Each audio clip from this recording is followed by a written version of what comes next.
full in the face and left him gasping. That decided him.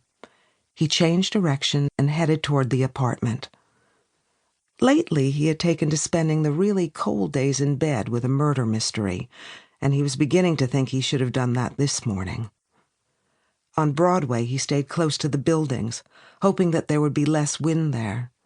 He passed the brass nameplate on one of the concrete walls and, for an instant, saw his face reflected there, made yellow by the brass, with his mouth open and his jaw clenched and his teeth gnashed against the cold.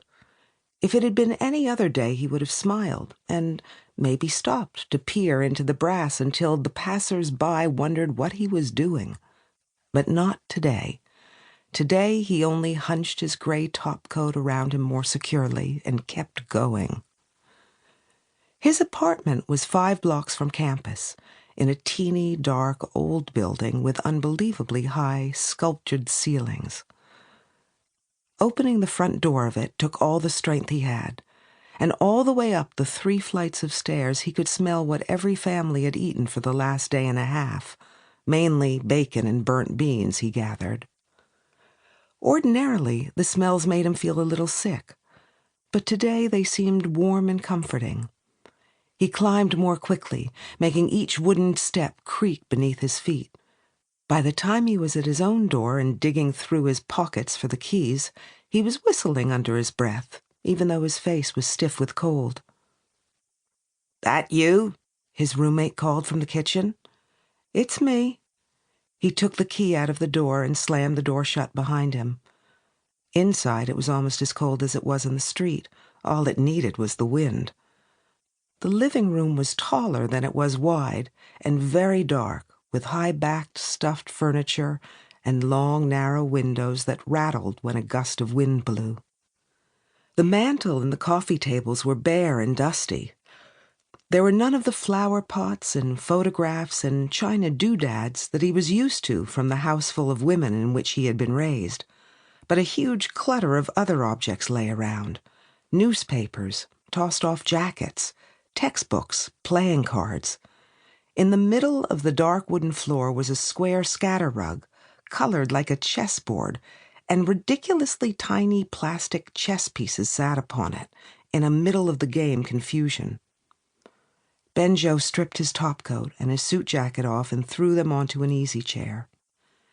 He untied his tie and stuffed it into the pocket of the jacket.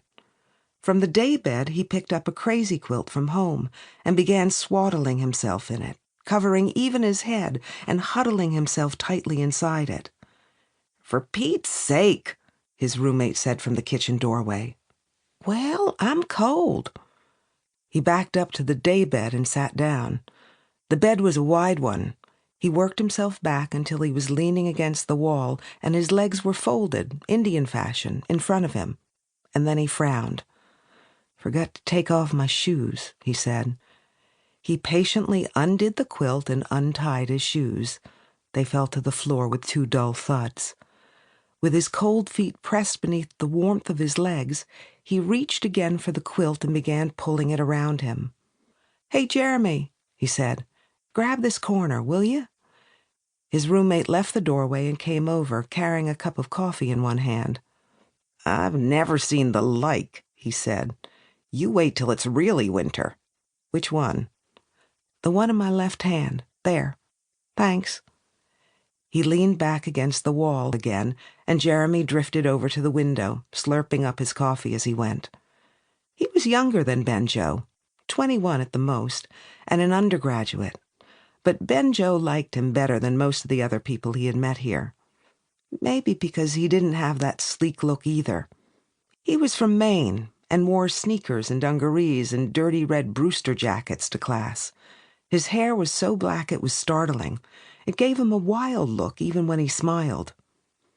"I thought you had 2 classes on Thursday," Jeremy said. "I did, but I only went to the one. I got cold." "Oh, pooh." He sat down on the edge of the windowsill and swung one sneaker back and forth. "In Maine," he said, "we'd be swimming in this weather." "In Sand Hill, we'd be sending for federal aid." "Oh, now don't you give me that." He stood up and began tugging at the window.